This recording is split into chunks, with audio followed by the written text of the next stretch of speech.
السميع العليم من الشيطان اللعين الرجيم. بسم الله الرحمن الرحيم. الحمد لله رب العالمين، والصلاة والسلام على سيدنا وشفيعنا أبي القاسم وآله الطيبين الطاهرين المعصومين، ولعنة الله على أعدائهم أجمعين من يومنا هذا إلى يوم الدين. أما بعد، فقد قال الله سبحانه تبارك وتعالى في كتابه المبين وهو أصدق الصادقين: إن الدين عند الله الإسلام. صلوات بھیجتے ہیں محمد.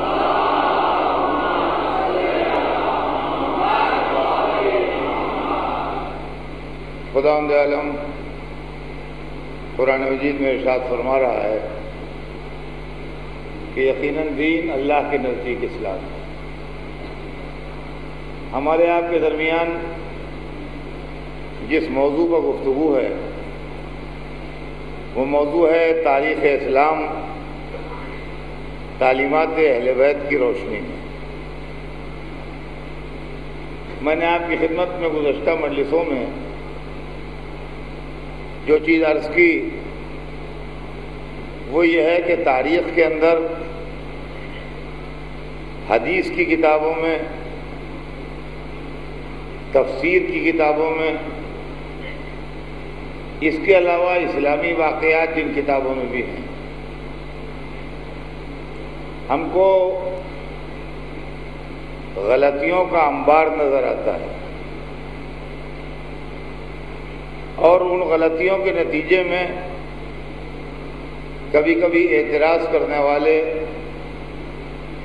سیرت سرور کائنات پر، اسلام پر، مذہب پر اعتراض کرتے ہیں. حوالہ ان کتابوں کا دیتے ہیں کہ اس کتاب میں ایسا لکھا ہے، آپ دیکھ لیجئے، اس کتاب میں ایسا لکھا ہے، آپ دیکھ لیجئے. اس کے نتیجے میں ہماری قوم کے نوجوان خاص طور سے پریشان ہوتے ہیں، اور کبھی کبھی ہم لوگوں سے سوال کرتے ہیں کہ صاحب وہ ایسا کہہ رہے تھے لوگ، ایسا لکھا ہے کیا کتاب میں؟ اور اگر ایسا لکھا ہے تو اس کا مطلب تو یہ ہوا. یہ سمجھیے 1% لوگ ایسے ہیں جو ہم لوگوں تک پہنچتے ہیں. 99% جو ہیں وہ گھٹ کے رہ جاتے ہیں. ان کو یا تو کوئی مولوی ملتا نہیں، یا ان کی ہمت نہیں پڑتی، یا وہ شائی نیچر کے ہوتے ہیں، شرما جاتے ہیں، نہیں پوچھنا چاہتے. بہرحال 99% جو ہیں وہ گھٹ گھٹ کے رہتے ہیں. لہذا میں نے یہ سبجیکٹ جو تیار کیا یہ اس بنیاد پر تیار کیا کہ میں آپ کے ہاتھ میں ایک کسوٹی دے دوں، تاکہ آپ اپنے گھر بیٹھے بیٹھے جب کتاب پڑھیں تو آپ خود فیصلہ کر لیں کہ یہ روایت غلط ہے، یہ روایت صحیح ہے، یہ معتبر ہے، یہ غیر معتبر ہے، یہ ہم مانیں گے اور یہ ہم نہیں مانیں گے. اب رہ گیا ہے کہ کسی نے لکھی ہو. میں ایک دن مجلس میں آپ کی خدمت میں اشارتاً کہہ چکا ہوں، بالکل شاید پہلی یا دوسری مجلس میں، کہ عالم اسلام میں سب سے بڑی بدنصیبی یہ ہے کہ ہمیں اللہ و رسول نہیں پیارے ہیں، راوی پیارے ہیں، کتابوں کے رائٹر پیارے ہیں، کتابیں پیاری ہیں، فلاں کتاب میں لکھا ہے، لہذا ہم کیسے نہ مانیں. سیرت رسول پر برا اثر پڑ رہا ہے، اس کی فکر کسی کو نہیں ہے. رسول کی سیرت رہے یا جائے، ہمارا رائٹر بچ جائے. جس نے کتاب لکھی ہے اس کے دامن پر کوئی داغ نہ لگنے پائے. قرآن نے جو کہا ہے وہ کیا ہے اس سے ہمیں بحث نہیں، ہمیں راوی نے جو کہا ہے وہ بھروسے کے قابل ہے۔ تو عالم اسلام جو ہے وہ راویوں کے چکر میں پھنسا ہوا ہے، عالم اسلام جو ہے وہ حدیثوں کی کتابوں کے کمپائلرز کے چکر میں پھنسا ہوا ہے۔ نتیجہ یہ ہوتا ہے کہ بات جو ہے وہ بگڑتی ہے، اور جب بات بگڑتی ہے تو بدنام نہ میں ہوتا ہوں نہ آپ ہوتے ہیں، بدنام یا دین ہوتا ہے یا دین کے رہبر ہوتے ہیں۔ لہذا میں نے ایک ٹچ اسٹون، ایک کسوٹی، ایک اصول بنا کے آپ کو دے دیا اتنے دنوں کی محنت میں کہ 3 باتیں ہمیشہ پیش نظر رکھیے گا۔ اگر نورانیت کے خلاف بات آ رہی ہے تو غلط ہے، اس لیے کہ محمد و آل محمد نورانی ہے۔ اگر علم کے خلاف بات آ رہی ہے تو غلط ہے، اس لیے کہ اللہ نے ان کو اپنے مکتب میں تعلیم دی ہے۔ اور اگر عصمت کے خلاف بات آ رہی ہے تو غلط ہے، اس لیے کہ اللہ نے ان کو معصوم بنایا ہے۔ اب اگر کوئی روایت ایسی آتی ہے جو نورانیت، علم و عصمت کے خلاف نہیں ہے، اس کو ایکسپٹ کر لیجئے، وہ ضرور صحیح روایت ہے۔ اب اس تمہید کے بعد اور اس گفتگو کے بعد میں اپنا مضمون شروع کرتا ہوں۔ ابھی تک تو میں آپ کے واسطے جو کچھ پڑھ رہا تھا وہ ایک تمہید تھی جو میں آپ کے سامنے پڑھتا رہا۔ اب میں چاہتا ہوں کہ میں اپنا مضمون شروع کروں، لیکن ابھی جو 5 مجلسیں باقی ہیں ان میں اپنا مضمون سنا کے آپ کو اپنی بات مکمل کروں کہ کائنات عالم میں اندھیرا تھا، علم کی جگہ جہالت کا راج تھا، عدل و انصاف کی جگہ ظلم کا راج تھا، انسان کی جان کی قیمت نہ تھی، غلام آدمی نہیں سمجھے جاتے تھے، طاقت اصل چیز سمجھی جاتی تھی، جتھے والے جو چاہتے تھے کر گزرتے تھے، انسانیت فریاد کر رہی تھی، شرافت کراہ رہی تھی کہ اللہ نے اپنے بندوں پر رحم کیا اور اپنے سب سے بڑے رسول کو مکے کی سرزمین پر بھیجا۔ سرور کائنات کی ولادت باسعادت سن 1 عام الفیل، یعنی وہ سال جس سال کعبے پر ہاتھیوں کا حملہ ہوا تھا،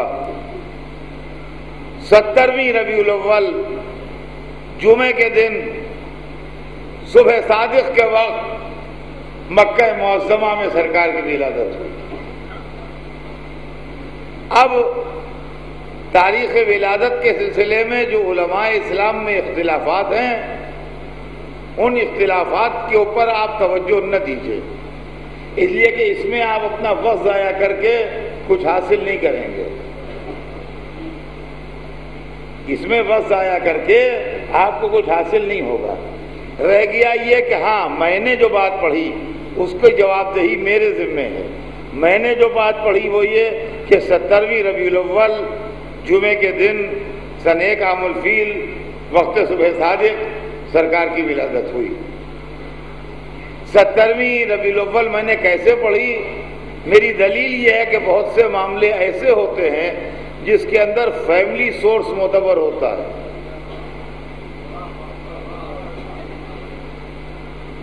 آپ 52 برس سے میری مجلس سن رہے ہیں، جو پہلے سال سے مجلس سن رہا ہے اس کو 52 برس ہو گئے ہیں سنتے سنتے میری مجلس، لیکن میری آپ کی 52 برس کی ملاقات جو ہے 52 ایئرس کی ملاقات، کیا اس ملاقات نے آپ کو اس قابل بنایا ہے کہ آپ میری ڈیٹ آف برتھ بتا سکیں؟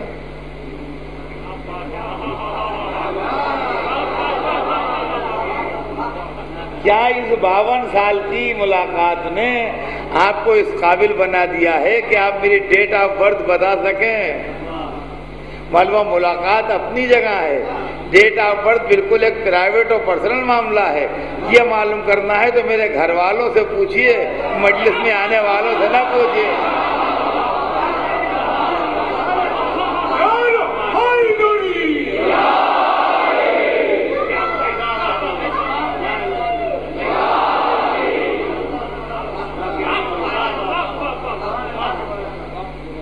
یہ بات اگر آپ کو معلوم کرنا ہے تو میرے گھر میں جائیے، اور میرے گھر سے اور میرے فیملی سورسز جو ہیں ان سے معلوم کیجیے، وہاں آپ کو لکھی بھی مل جائے گی، وہاں ایسے لوگ مل جائیں گے جو بتا دیں گے کہ میں کب پیدا ہوا۔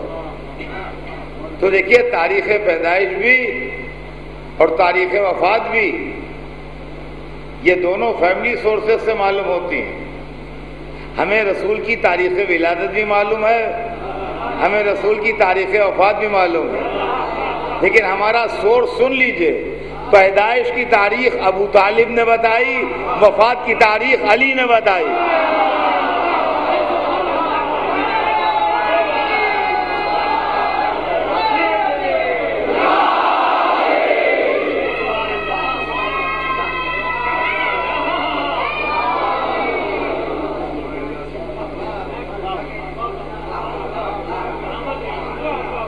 پیدائش کی تاریخ اس نے بتائی، جس نے دنیا میں آنے کے بعد پہلے اپنی آغوش میں لیا، پہلے اپنے پیار نچھاور کیے، تاریخ پیدائش اس نے بتائی، اور تاریخ وفات اس نے بتائی جس نے رو رو کے غسل دیا، کفن پہنایا، نماز پڑھائی، قبر میں لٹایا، انہوں نے تاریخ وفات بتائی۔ تو سرکار دو عالم کی ولادت باسعادت ہمارے ذرائع کے مطابق 17ویں ربیع الاول سن 1 عام الفیل جمعے کے دن طلوع صبح صادق کے وقت ہوئی۔ آپ کی ولادت کے وقت اور وہ شب جس کے سویرے ولادت ہوئی ہے، کچھ خاص واقعات دنیا میں ظاہر ہوئے۔ ہر ساحر جادوگر جو ہوتے ہیں ان کا سحر باطل ہو گیا، اور اس رات ان کا سارا کتاب جو تھا وہ فیل ہو گیا۔ ہر بادشاہ کا تخت سویرے الٹا ملا، جیسے کسی نے اس کو الٹ دیا۔ ساوا ایک دریا تھا جس کی لوگ پرستش کرتے تھے، پورا دریا اس رات اچانک خشک ہو گیا، ایسا لگا جیسے زمین اس کو نگل گئی ہے، کیا ہوا؟ وہ بحیرہ ساوا جو ہے وہ خشک ہو گیا۔ اور کسریٰ کا جو محل ہے، جو لوگ عراق کی زیارت کو گئے ہیں وہ اگر قصر ابیض گئے ہیں مدائن میں تو اس کے کھنڈرات آج بھی باقی ہیں۔ بغداد کے پاس ایک علاقہ ہے مدائن جہاں حضرت سلمان فارسی کی قبر ہے، وہاں کے اوپر قصر ابیض کے نشانات طاق کسریٰ کے نام سے باقی ہیں۔ اس کسریٰ کے محل کے 14 کنگورے شب ولادت سرور کائنات گر گئے۔ تاریخ نے یوں ہی لکھا ہے، اب مجھے معلوم نہیں، مگر تاریخ نے یہ لکھا ہے کہ جس رات کے سویرے حضور پیدا ہوئے ہیں کسریٰ کے محل کے 14 کنگورے خود بخود گر گئے۔ محل کے 14 کنگورے گرنا اس بات کی دلیل ہے کہ شاید اشارہ مل رہا ہو کہ یہ نہ سمجھنا ایک آیا ہے، 14 آئے ہیں۔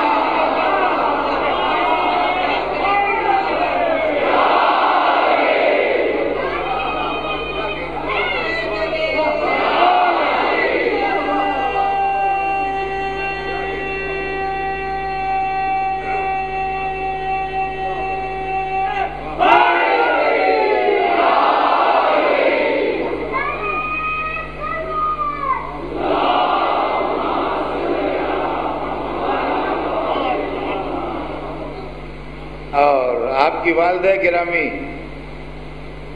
بی بی آمنہ نے وقت ولادت آیات الہی کا مشاہدہ کیا اور ایسا نور چمکا جس میں وہ فرماتی ہیں کہ میں نے شام تک کے محل دیکھے۔ چاہنے والے دادا نے اپنے یتیم پوتے کو اپنی آغوش میں لیا، چاہنے والے چچا نے اپنے یتیم بھتیجے کو اپنے کلیجے سے لگایا، اور یہ بچہ گھر میں شہزادوں کی طرح پلنے لگا۔ کبھی کبھی بعض لوگ یہ سوال کرتے ہیں کہ آتے ہی اعلان رسالت کیوں نہ فرما دیا، اسی طرح جیسے حضرت عیسیٰ نے آتے ہی اعلان رسالت فرمایا۔ دیکھیے غور کیجیے گا، مسئلے میں دونوں کے فرق ہے۔ عیسیٰ کی ولادت اس طرح ہوئی تھی کہ بی بی مریم کی شادی نہیں ہوئی تھی۔ اگر عیسیٰ پیدا ہوتے ہی نہ بولتے اور اپنی عظمت کا اعلان نہ کرتے تو عیسیٰ کے متعلق زبانوں میں نہ جانے کیا کہہ دیا جاتا۔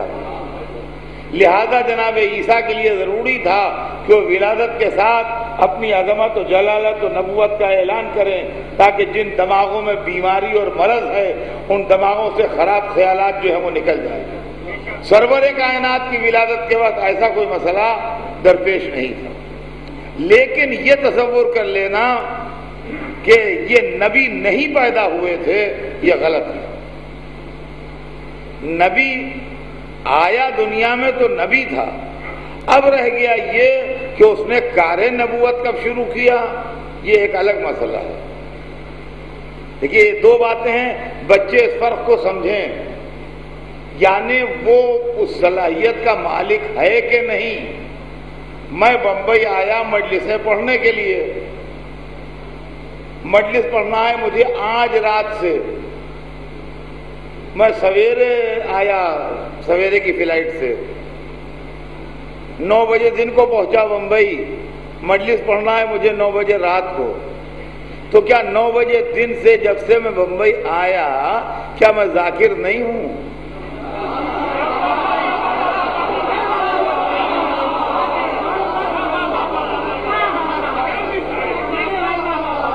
یا مجھے مجلس پڑھنا نہیں آتی ہے کیا؟ جب میں بمبئی ایئرپورٹ پر یا اسٹیشن پر جہاں آیا میں نے قدم رکھا تو اس وقت بھی میں ذاکر تھا، لیکن مجلس کا اعلان چونکہ 9 بجے رات کو ہے، لہذا اب میرا پرفارمنس 9 بجے رات سے شروع ہوگا۔ بحضور سرور کائنات جب اس دنیا میں آئے تو نبی تھے، اب جب مشیت پروردگار ہوگی جب اعلان رسالت ہوگا۔ اور عزیزان گرامی، کیونکہ یہ موضوع بڑا سیریس ہے لہذا میں اس کے اندر 2-3 ٹکڑے ہمیشہ ایسے، تاکہ سنجیدہ لوگ بھی غور کریں۔ وہ لوگ جو اس بات کے قائل ہیں، دیکھیے بڑی مشکل کی بات یہ ہے اور مجھے اس کا بڑا صدمہ ہے کہ لوگ ہماری تقریریں جذباتی ہو کے سنتے ہیں، یا ہم کو کسی فرقے یا کسی مذہب کے دائرے میں قید کر کے دیکھتے ہیں۔ ایسا نہ کیجیے، ہم آپ کے رسول کی بات کر رہے ہیں، تو آپ ہم کو کسی عقیدے، کسی نظریے، کسی علاقے میں قید کر کے نہ دیکھیے، یہ دیکھیے کہ جو بات ہے وہ قابل غور ہے کہ نہیں ہے۔ وہ روایتیں جو اسلام کی تاریخ جن سے بھری پڑی ہے کہ 40 برس کے سن میں جبریل کو دیکھا اور دیکھ کے ڈر گئے اور انہوں نے پکڑ کے سینہ چیرا، اور بی بی خدیجہ کے پاس وہ ڈرے ہوئے آئے اور وہ اپنے کزن کے پاس گئیں اور انہیں خوشخبری دی کہ تمہارا شوہر نبی ہونے والا ہے، وہ کسی نے لکھی ہوں، اس سے بحث نہیں، کسی نے لکھی ہوں، لیکن جس نے بھی لکھی ہیں آپ کے نبی سے مرتبے میں کم ہی ہے نا۔ جس نے بھی لکھی ہوں، جو مولانا بھی ہوں، اس سے بحث نہیں، جو راوی بھی ہوں، جو صاحب بھی ہوں، آپ ان کو رسول سے کم ہی چاہتے ہیں نا۔ تو اگر یہ آپشن ہو کہ دونوں میں آپ کس کو اختیار کریں گے تو آپ کس کا دامن تھامیے گا، مولانا کا کہ رسول اللہ کا؟ اب میں سوال کرتا ہوں، ٹھنڈے دل سے سوچ کے جواب دیجئے، یہ نہ کہیے کہ ہماری روایت پر اعتراض کر دیا انہوں نے صاحب۔ ہماری تمہاری کا سوال نہیں ہے، رسول اللہ ہمارے بھی ہیں، رسول اللہ آپ کے بھی ہیں، سب کے ہیں۔ وہ 40 برس جو اعلان رسالت سے پہلے گزرے اس میں رسول کی حیثیت معین کیجئے کیا تھی؟ ایک طرف آپ کہتے ہیں سارا معاشرہ کافر تھا، تو یہ کافر تھے کہ مومن تھے؟ پہلے یہ توجہ، اگر مومن تھے تو کس نبی کے فالوور تھے؟ دین عیسیٰ پر تھے کہ ملت ابراہیم پر تھے؟ چاہے دین عیسیٰ پر مانیے چاہے ملت ابراہیم پر مانیے.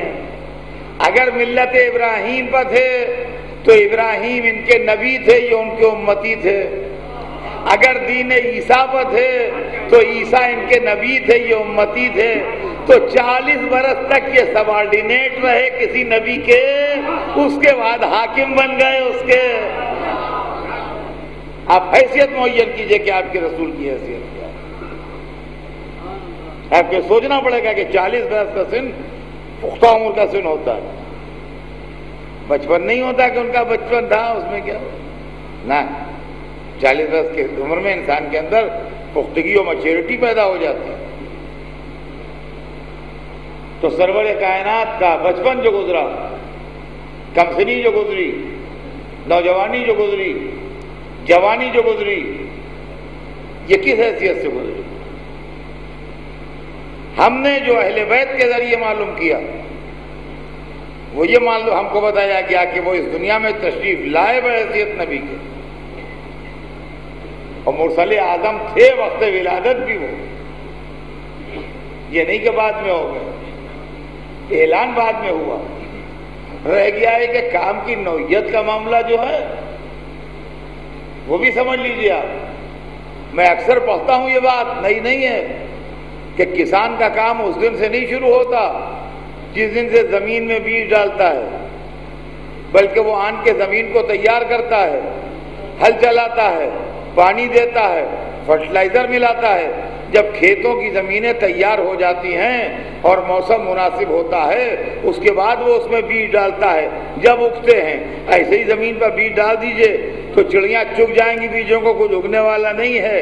عزیزان گرامی، سرور کائنات جس علاقے میں آئے تھے وہاں ذہنوں کی زمین اتنی بنجر تھی، اتنی خراب تھی، اتنی تاریک تھی کہ سرور کائنات نے 40 سال تک اپنے اخلاق کا پانی اس میں شامل کیا، اپنے کردار کی نورانیت اس کے اندر شامل کی، اپنے عمل کی شرافت اس کے اندر شامل کی. جب ذہن انسانی اور فکر انسانی کو اس قابل بنا لیا کہ حق و باطل کا فیصلہ کر سکے، جب کہا قولوا لا الہ الا اللہ، صلوات بھیجتے ہیں محمد.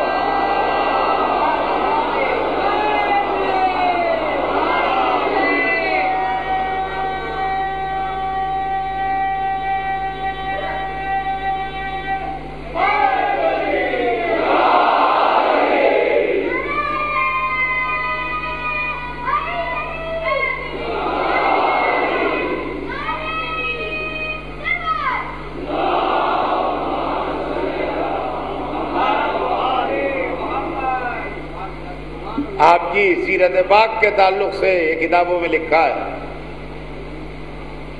کہ بہت کم سنی میں اور بہت بچپن میں عام بچوں سے بالکل الگ تھے.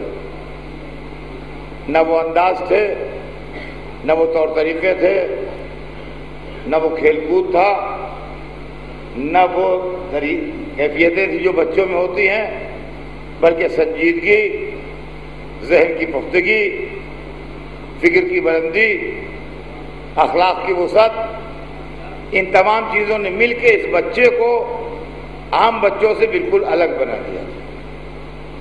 دوسری چیز جو سرور کائنات کے تعلق سے کتابوں میں ملتی ہے وہ یہ ہے کہ اس کے اندر اللہ کی مشیت کو دخل ہے، میں جانتا ہوں، لیکن یہ کہ آپ کا ڈیولپمنٹ جو ہے وہ عام انسانوں کی طریقے سے نہیں تھی. اور عام بچے جس طریقے سے ڈیولپ ہوتے ہیں اس طریقے سے ڈیولپمنٹ نہیں تھا کہ 6 مہینے کا بچہ جتنا ہوتا ہے یا سال بھر کا بچہ جتنا ہوتا ہے، بلکہ آپ کا ڈیولپمنٹ جو تھا بہت فاسٹ اور عام انسانوں کے ڈیولپمنٹ سے مختلف تھا. یہ شہزادہ ابھی 5 سال کا تھا کہ اس کے دادا نے دنیا سے رخصت کی، اور باپ تو دنیا میں آنے سے پہلے ہی رخصت ہو چکے تھے. ماں نے بھی داغ مفارقت دیا اور چاہنے والا دادا بھی رخصت ہو گیا. لیکن دادا نے جاتے جاتے کائنات کی سب سے عظیم دولت کو بے سہارا نہیں چھوڑا، بلکہ اپنے بیٹے ابو طالب کو بلا کے اس شہزادے کو ابو طالب کے حوالے کیا۔ سلام ہو ابو طالب پر جنہوں نے اور ان کی بیوی نے مل کے ناممکن کو ممکن کر دکھایا۔ دیکھیے وہ لوگ ہم نے دیکھے ہیں زندگی میں، بڑا تجربہ ہے ہمارا زندگی کا، پھر ہم نے زندگی کھلی آنکھوں سے دیکھی ہے۔ لوگ بچوں کو پال لیتے ہیں اور ان سے وہی محبت کرتے ہیں جو ماں باپ کرتے ہیں، مگر عام طور سے یہ وہ لوگ ہوتے ہیں جن کے خود اولاد نہیں ہوتی۔ عام طور سے یہ وہ لوگ ہوتے ہیں جو خود دولت اولاد سے محروم ہوتے ہیں، اور ایک مدت کے بعد جب ان کو مایوسی ہو جاتی ہے کہ اب ان کی وہ ایج نہیں رہی کہ ان کی اولاد ہو، تو کوئی بچہ لے لیتے ہیں، اور پھر ماں بھی بھول جاتی ہے کہ وہ اس کی اصلی ماں نہیں ہے، اور باپ بھی بھول جاتا ہے کہ وہ اس کا اصلی باپ نہیں ہے، بڑے پیار سے اس کو پالتے ہیں۔ لیکن جس کے خود اولاد ہو وہ دوسرے کے بچے کو اولاد کی طرح پالے، یہ مشکل ہے۔ دیکھیے میں لفظ ناپ تول کے بول رہا ہوں، جس کے خود اولاد موجود ہو وہ دوسرے کی اولاد کو اس طرح پالے جیسے اپنی اولاد کو پال رہا ہے، یہ مشکل ہے۔ مشکل ہے کا مطلب یہ ناممکن نہیں ہے، ڈیفیکلٹ ہے، امپاسبل نہیں ہے۔ لیکن جس کے اولاد موجود ہو وہ دوسرے کے بچے کو اس طرح پالے کہ اپنی اولاد سے بڑھ کے اس کا خیال رکھے، یہ ناممکن ہے۔ ابو طالب اور ام المومنین جناب فاطمہ بنت اسد نے یہ ناممکن ممکن کر کے دکھایا، باوجود اس کے کہ ان کے گھر خود اولادیں تھیں، مگر انہوں نے اس طرح پالا اس کائنات کی دولت کو، اس طرح پالا اس کائنات کی دولت کو کہ اپنی اولادوں کو نظر انداز کیا اور اس شہزادے کو پالتے رہے، اور خالی پالتے ہی نہیں رہے بلکہ ابو طالب نے تو بہت بڑا کارنامہ انجام دے دیا۔ عزیزان گرامی، ابو طالب کے کارنامے کو کوئی معمولی نہ سمجھے۔ ابو طالب دیکھیے ہوتا کیا ہے کہ آرگنائزیشنز کو جو پیسے دیے جاتے ہیں، مدد کی جاتی ہے، کہیں مدرسہ چل رہا ہے، کوئی چیریٹی کا ٹھکانہ ہے، وار ہاؤس ہے، آپ نے $1 ملین دے دیے، ٹھیک ہے، بہت بڑا کام کیا، بہت کار خیر ہے، لیکن $1 ملین ایک اسٹیج پہ جا کے ختم ہو جاتے ہیں۔ تھوڑی ضرورتیں پوری ہوں گی، میں نے مانا، لیکن ایک اسٹیج پہ جا کے کیش جو ہے وہ ختم ہو جائے گا۔ لیکن ساتھ ہی ساتھ آپ نے ایک بہت بڑی پراپرٹی جس کی آمدنی ملینز میں تھی وہ بھی لکھ دی اس کے نام، تو اب یہ پراپرٹی رہے گی پرماننٹ، ہمیشہ انکم آتی رہے گی، آرگنائزیشن کو ملتی رہے گی، آرگنائزیشن چلتا رہے گا۔ ابو طالب کا یہ احسان ہے کہ اسلام کے رننگ بیلنس میں تو اپنا اثر ڈالا، اور اسلام کے فکس ڈپازٹ میں اپنی پوری نسل رکھ دی، اپنا پورا خاندان رکھ دیا کہ صبح قیامت تک آج تک جو دین کا نظام قائم ہے وہ ابو طالب ہی کا ایک بیٹا ہے جس کی وجہ سے صلوات بھیجتے ہیں۔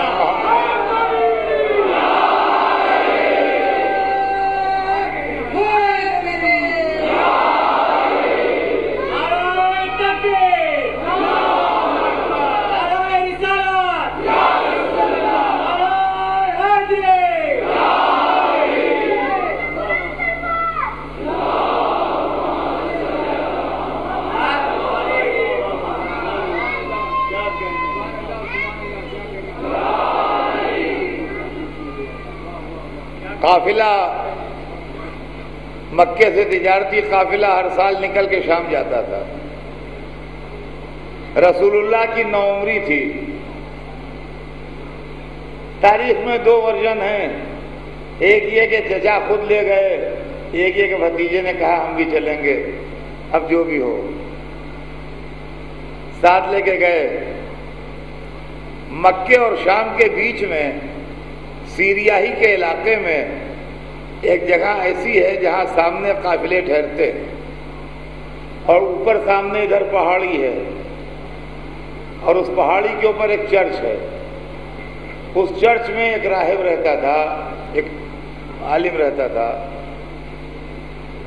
وہ کبھی کبھی باہر سے کھڑکی سے نیچے ٹھہرنے والے قافلوں کو بھی دیکھتا تھا. ایک دن جو اس نے دیکھا تو اس کی نگاہیں ایک بچے پر جم گئیں اور وہ دیکھتا ہی رہا دیر تک. پھر اس نے وہاں سے آدمی بھیجا کہ یہ معلوم کرو کہ یہ کون سا قافلہ ہے اور کہاں کا قافلہ ہے. تو اس کے آدمی نے آن کے تحقیق کی اور وہاں جا کے اس کو بتایا کہ یہ مکے والوں کا قافلہ ہے اور یہ قبیلہ قریش کے لوگ ہیں جو اپنا قافلہ لے کے شام جا رہے ہیں تجارتی میں.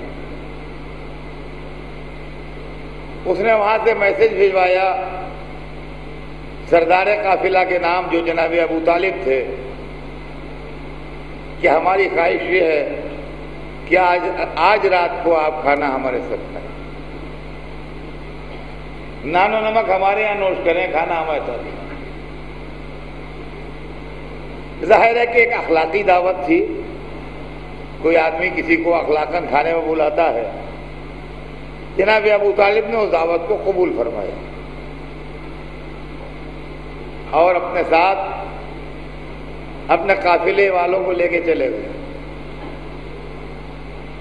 اب یہ بات پتہ نہیں حکم خدا سے ہوئی, پتہ نہیں منشاء نبوت سے ہوئی, پتہ نہیں ابو طالب کی ذہانت سے ہوئی, میں کہہ نہیں سکتا.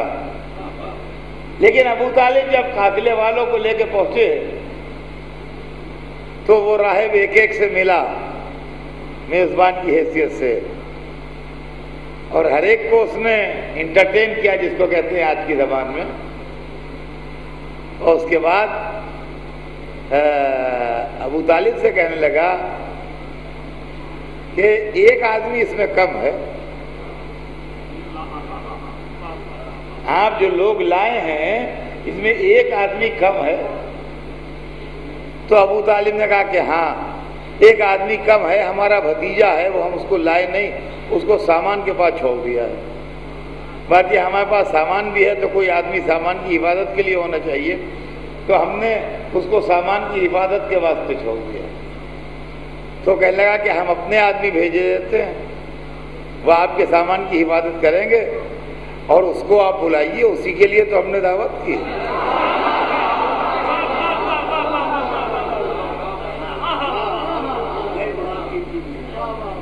اس دعوت کا چیف گیسٹ تو وہی بچہ ہے جس کو آپ چھوڑ آئے, اس کے بغیر دعوت کہاں ہوگی. ہم آدمی اپنے بھیجے دیتے ہیں, ہم آپ کے سامان کی حفاظت ہوگی, کہیں جائے گا نہیں, اس کو آپ بلائیے. آدمی چلے گئے, سرکار آئے, راہب نے بڑا احترام کیا, بڑی عزت کی,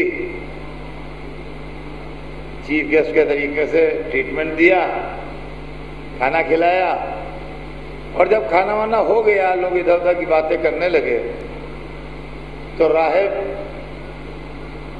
نے ابو طالب سے کہا کہ مجھے آپ سے کچھ الگ بات کرنا. وہ ان کو لے کے الگ گیا, کہا کہ آپ اس بچے کو لیے ہوئے سفر میں کہاں نکل آئے, آپ کو معلوم ہے یہ کون ہے؟ آپ کو معلوم ہے یہ کون ہے؟ یہ پیغمبر آخر الزمان ہے.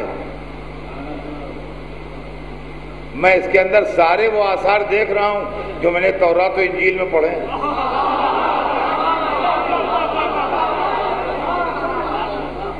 یہی اللہ کا آخری نبی ہے اور یہی اللہ کا آخری پیغمبر ہے, اور میں ویسا راہب نہیں ہوں دنیا والا. میری عمر وفا نہیں کرے گی. اگر میری عمر وفا کرتی تو میں پہلا شخص ہوتا کہ اس پر ایمان لاتا. جب یہ اعلان کرتا ہے، لیکن میری عمر میں بہت کم وقت باقی ہے، لیکن آپ اس کو حفاظت سے رکھیے، گھر سے نہ نکالیے، اس لیے کہ اگر یہود و نصارہ دیکھ لیں گے اور ان کو پتہ لگ جائے گا اس کا اور پہچان لیا گیا کہیں ہے تو اس کو زندہ نہیں چھوڑیں گے، مار ڈالیں گے۔ لہذا آپ اس کی حفاظت کیجیے۔ یہ واقعہ تاریخ کے اندر موجود ہے۔ اب اس کے اندر کسی کے دماغ میں یہ خیال آ سکتا ہے کہ راہب تو اتنا چاہنے والا نکلا کہ وہ بات بتا رہا ہے عبادت کی، اور چچا جو ہیں وہ سفر میں لیے گھوم رہے ہیں۔ ان کو خیال چاہیے تھا کہ وہ لے کے نہ نکلتے۔ بھائی اس کے اندر آپ کا دماغ ایک، میں جانتا ہوں، میں مجلس پڑھتا ہوں، میں دماغ کی ریڈنگ کرتا ہوں، میں جانتا ہوں کہ کتنے دماغوں میں یہ سوال کوشچن مارک بن گیا کہ راہب نے تو یہ بات کہی، ابو طالب کیسے تھے جو لے کے نکلے؟ مگر اس کے اندر ایک باریک نقطہ آپ بھول گئے، وہ ابو طالب تھے جو مکے کی پرمحن زندگی میں حفاظت کر سکتا ہے، کیا سفر میں نہ کرے گا؟ صلوات بھیجتے ہیں محمد۔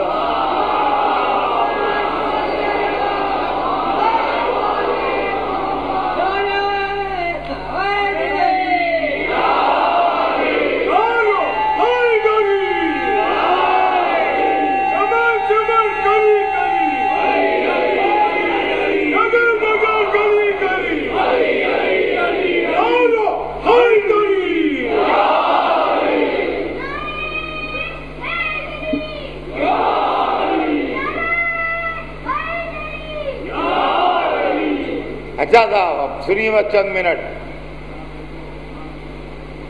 یہ واقعہ حضرت کی کمسنی کا ہے۔ عمر مبارک 23 برس تھی، 23 ایئرس، جب بی بی خدیجہ کا سامان تجارت لے کے پہلی مرتبہ سفر پر گئے، انڈیپینڈنٹ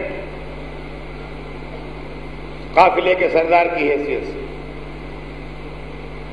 عمر مبارک 24 سال کی تھی جب بی بی خدیجہ کا سامان دوسری مرتبہ لے کے سفر پر گئے۔ وقت میرے پاس تنگ ہے، میں صرف آپ کو 2 واقعے سناؤں گا اور اس کے بعد کل میں تاریخ اسلام کے ایک بڑے کانٹروورشل واقعے کو جو سیرت سرور کائنات سے تعلق ہے، یعنی حضور کی فیملی لائف، حضور کی بیویاں، حضور کے ازواج کی تعداد، جس کے اوپر دنیا میں اعتراضات بھی ہوتے ہیں، یہ زندگی رہی تو آپ کو کل سنا، کل کی مجلس میں، اس لیے کہ سینکڑوں دشمنان اسلام رسول کی سیرت کو اس بہانے غلط طریقے سے پیش کرتے، لہذا ہم کل اس مسئلے کے اوپر گفتگو کریں۔ آج تو صرف اتنا کہ ایک شخص تھا جس کا نام میسرہ تھا۔ میسرہ بی بی خدیجہ کا غلام تھا اور بی بی خدیجہ کی طرف سے قافلے میں جاتا تھا اور ان کا بڑا بھروسے کے قابل غلام تھا۔ ان کی طرف سے جاسوس بھی تھا، یعنی سب جو باتیں ہوتی نہیں سب وہ آن کے بتاتا۔ جب وہ پلٹ کے آیا تو اس نے کہا بی بی یہ صاحب مجھے عجیب و غریب لگتے ہیں، قطع نظر اس کے کہ ان کا اخلاق بہترین ہے، پورے قافلے میں کوئی آدمی کو شکایت نہیں ہونے دیتے، کوئی آدمی ان سے ناراض نہیں ہوتا، ہر ایک سے ہنس کے بات کرتے ہیں، چھوٹا بڑا غلام آزاد۔ دوسری بات یہ ہے کہ نہایت تجارت کے معاملے میں بہت ہوشیار ہیں، کسی سے غلط بیانی نہیں کرتے، کسی کو دھوکہ نہیں دیتے، کوئی ایسی بات نہیں کرتے جو تجارت کے اصول کے خلاف ہو، مگر زیادہ سے زیادہ نفع کما لیتے ہیں، جس کو دیکھ کے ہم لوگ حیرت میں پڑ جاتے ہیں۔ یہ ان کی محض بزنس ٹیکنیک ہے کہ جس کی وجہ سے یہ اتنا زیادہ فائدہ اٹھا لیتے ہیں۔ خیر یہ سب باتیں تو اپنی جگہ ہیں، مگر ہم نے بعضی باتیں ان سے ایسی دیکھی ہیں کہ جس کی وجہ سے ہماری عقل حیران ہے کہ ہم اس کو کیا سمجھیں۔ کیا 2 سال ہوئے مجھے ان کے ساتھ سفر کرتے ہوئے، پہلے سال ہم نے ٹھیک سے غور نہیں کیا تھا، لیکن اب کی بہت غور سے دیکھا ہے۔ یعنی ایک بات تو یہ ہے کہ جب یہ ریتیلی زمین پر چلتے ہیں تو ان کے پیروں کے نشان نہیں بنتے، جبکہ ہم میں سے ہر ایک کے پیروں کے نشان بنتے ہیں جب ہم ریتیلی زمین پہ چلتے ہیں، لیکن جب یہ پہاڑی علاقے میں چلتے ہیں تو ان کے پیروں کے نشان بننے لگتے ہیں، جبکہ ہم میں سے کسی کے نہیں بنتے۔ ایک تو یہ بات ہم نے بڑی عجیب دیکھی۔ دوسری بات جو ہم نے دیکھی وہ یہ دیکھی کہ دن میں دوپہر میں ہر وقت ان کے سر کے اوپر ابر کا سایہ رہتا ہے۔ شروع میں ہم نے یہ خیال کیا کہ بھئی اتفاق کی بات ہے، جدھر یہ کھڑے ہیں ابر ادھر ہی ہے، یہ اتفاق ہے کہ اس سائڈ میں یہ کھڑے ہیں، اس سائڈ میں ابر ہے۔ لیکن بعد میں پھر ہم نے تجربہ کیا کہ ہم نے ہوشیاری سے اپنی پوزیشن چینج کی اور باتیں کرتے کرتے ہم ادھر آ گئے تاکہ یہ ادھر آ جائیں، تو انہوں نے جیسے ہی اپنا اینگل چینج کیا ویسے ابر کے ٹکڑے نے بھی اپنا اینگل چینج کیا۔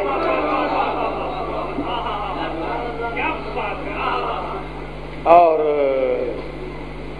دوسری چیز ہم نے یہ مارک کی کہ ابر ادھر کو چلتے ہیں جدھر ہوا چلتی ہے، مطلب ہوا کا جو بہاؤ ہوتا ہے، اگر ہوا ایسٹ سے ویسٹ چل رہی ہے تو ابر کا ٹکڑا بھی اس کے ساتھ ایسٹ سے ویسٹ چلے گا۔ ہم نے یہ محسوس کیا کہ ہم جا رہے ہیں، ہوا ایسٹ سے ویسٹ چل رہی ہے، ہمارا قافلہ ویسٹ سے ایسٹ جا رہا ہے، ابر ان کے سر پر ہوا کے بہاؤ کے اگینسٹ میں چل رہا ہے۔ یہ بات ہماری سمجھ میں نہیں آتی یہ کیا ہے۔ وہ کہہ لے کہ ایک واقعہ اور ہوا، وہ بھی ہماری سمجھ میں نہیں آتا کہ وہ کیا واقعہ ہوا، اور وہ یہ ہوا کہ ایک دفعہ ایک منزل کے اوپر تھوڑی مس انڈرسٹینڈنگ ہو گئی اور ہم لوگ پانی بھرنا بھول گئے، آدھے راستے پر جا کے ہمارا پانی ختم ہو گیا۔ اب وہاں صورتحال یہ تھی کہ جتنی دور وہ منزل تھی اتنی دور یہ منزل تھی، اگر پیچھے پلٹتے ہیں تب بھی اتنا ہی چلنا ہے اور اگر آگے بڑھتے ہیں تب بھی اتنا ہی چلنا ہے، اور پانی ختم ہو گیا اور دھوپ تھی تیز اور گرمی تھی تیز، تو ہمیں یقین ہو گیا کہ ہمارے قافلے کے آدھے سے زیادہ لوگ آج پیاسے مر جائیں گے،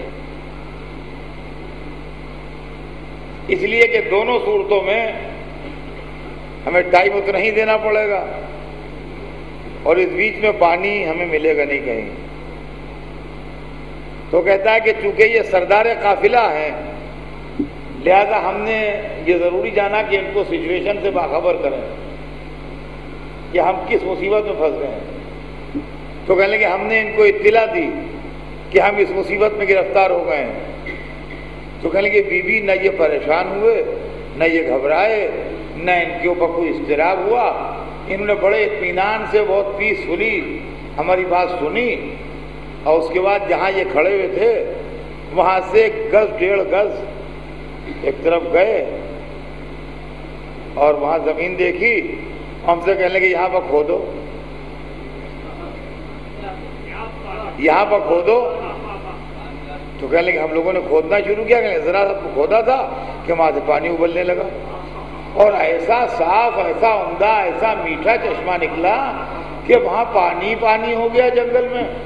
ہم نے اپنی مشقیں بھری اور جب اتنا زیادہ پانی نکلا تو سارا قافلہ نہایا، وہاں سب نے کپڑے دھوئے اپنے، سب نے مشقیں بھری اپنی، تو وہاں تو پورا جنگل میں منگل ہو گیا۔ تو بی بی ہم نے بہت سفر کی ہے ریگستانوں میں اور ہمیں بڑا ریگستانی سفر کا تجربہ ہے، بڑے سے بڑا آدمی اور ہوشیار سے ہوشیار جس کی زندگی ریگستانوں میں کٹی ہو وہ اس طریقے سے تو نہیں بتا سکتا ہے۔ اور پھر ان کو یہ کیا معلوم تھا کہ ہم کس پوائنٹ سے کہیں گے اور کیا کریں گے، اور یہ کہ نہ کہیں گئے نہ آئے، وہاں سے چشمہ جاری ہو گیا۔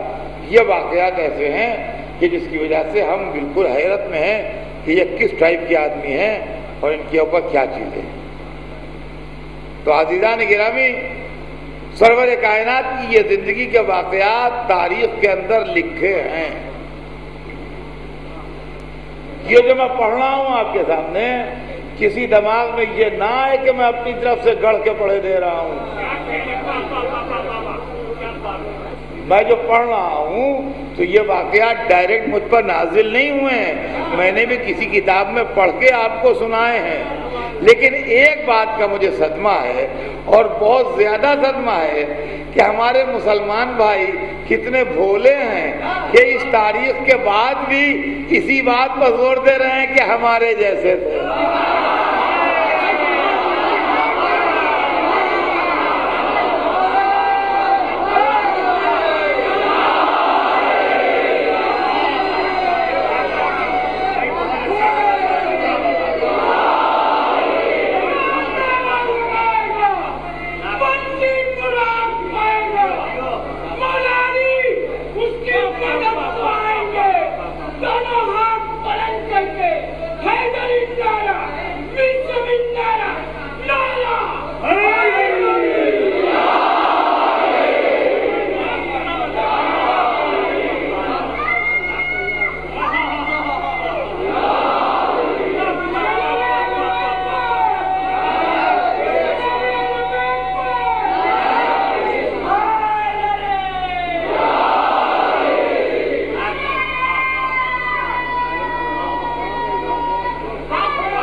گرامی،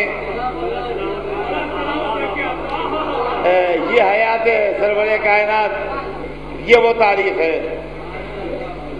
جو ہمیں آستانہ اہل بیت سے مل رہی ہے. اس میں ان راویوں اور ان مفکرین اور محدثین کا حصہ نہیں ہے جنہوں نے در اہل بیت پر حاضر ہونے کی زحمت نہیں کی. اور عزیزان گرامی، یہی وہ تاریخ ہے جو آگے بڑھتی ہے تو رسالت سے امامت کو ملا دیتی، اور امامت کی تاریخ جب ہمارے سامنے آتی ہے تو رسالت کی تاریخ کو اجاگر کرتی ہوئی آتی. ہماری جانیں نثار ہو جائیں اس نواسے پر جس نے اپنی قربانی دے کے اپنے نانا کے نام کو روشن کر دیا، اور جس نے اپنی جان دے کے اپنے نانا کے دین کو بچا لیا. ورنہ ملوکیت سے یہ امید کہاں تھی کہ محمد کا نام یاد رکھے گی. یہ تو امامت کا فیض تھا. وہاں تو